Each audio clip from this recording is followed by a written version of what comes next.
សួស្តីអ្នកទាំងអស់គ្នាស្វាគមន៍មកកាន់ Proton Tech បច្ចុប្បន្ន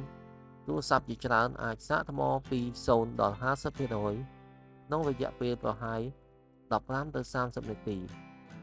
ដោយប្រើ Fast Charging ប៉ុន្តែមនុស្សជាច្រើននៅតែសួរថា Fast Charging ធ្វើឲ្យខូចថ្មមែនឬថ្ងៃនេះខ្ញុំនឹងពន្យល់ពីការពិតនិងរបៀបប្រើ Fast Charging ឲ្យបានត្រឹមត្រូវ Fast Charging គឺជាអ្វី Fast Charging ជាបច្ចេកវិទ្យាដែលអនុញ្ញាតឲ្យឆ្នាំងសាកផ្គត់ផ្គង់ថាមពលបានលឿនជាងឆ្នាំងសាកធម្មតាឧទាហរណ៍ឆ្នាំងសាកធម្មតា5វ៉ាត់ Fast Charging 20វ៉ាត់45វ៉ាត់67វ៉ាត់ឬ100វ៉ាត់ឬខ្ពស់ជាងនេះដោយសារតែថាមពលខ្ពស់ទូរស័ព្ទអាចសាកថ្មបានលឿនជាងមុនតើ Fast Charging ខូចថ្មទេចម្លើយគឺមិនមែនដោយសារតែ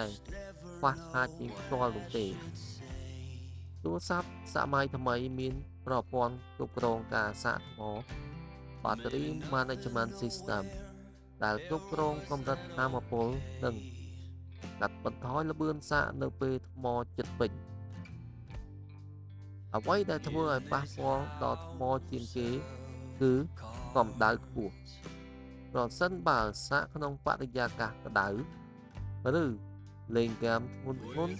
ពេលកំពុងសាកកម្ដៅនឹងកើនឡើងហើយធ្វើឲ្យថ្ម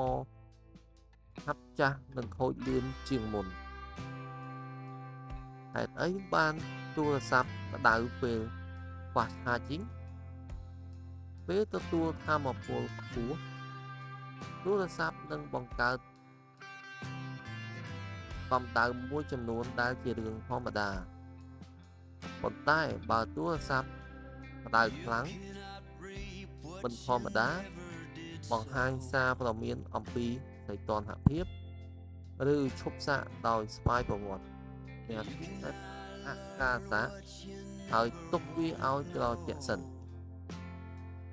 របៀបប្រើប្រាស់ Fast Charging ឲ្យបានត្រឹមត្រូវប្រើឆ្នាំងសាកនិងខ្សែសាកដែលមានគុណភាពនិងគាំទ្រស្តង់ដាររបស់ក្រុមហ៊ុនផលិតកុំលេងហ្គេមឬកែវីដេអូធ្ងន់ៗពេលកំពុងសាកកុំដាក់ទូរស័ព្ទក្រោមខ្នើយឬភួយពេលសាកនៅកន្លែងដែលមានខ្យល់ចេញចូលល្អប្រើទូរស័ព្ទមានមុខងារ Optimize Charging ឬ Charging Limit សូមបើកប្រើការយល់ច្រឡំរបស់បងប្អូនថាសួរតើ Fast Charging ខូចថ្មភ្លាមឬទេមិនពិតទេទូរស័ព្ទសម័យថ្មីត្រូវបានរចនាឡើងសម្រាប់ការសាកលឿនតើឆ្នាំងសាកវ៉ាត់ខ្ពស់ពេកនឹងបង្ខំឲ្យទូរស័ព្ទធ្វើថាមពលថ្មលើសចំណុចនេះក៏មិនពិតដែរទូរស័ព្ទនឹងទទួលយកតែថាមពលដែលវាគ្រប់គ្រងឧទាហរណ៍បើទូរស័ព្ទគ្រប់គ្រង25វ៉ាត់វានឹងមិនទាញយក45វ៉ាត់ទេទាំងអស់ពីឆ្នាំងសាកឡើយសរុបមក Fast Charging មិនមែនជាមូលហេតុដែលធ្វើឲ្យខូចថ្មដោយខ្លួនវាទេ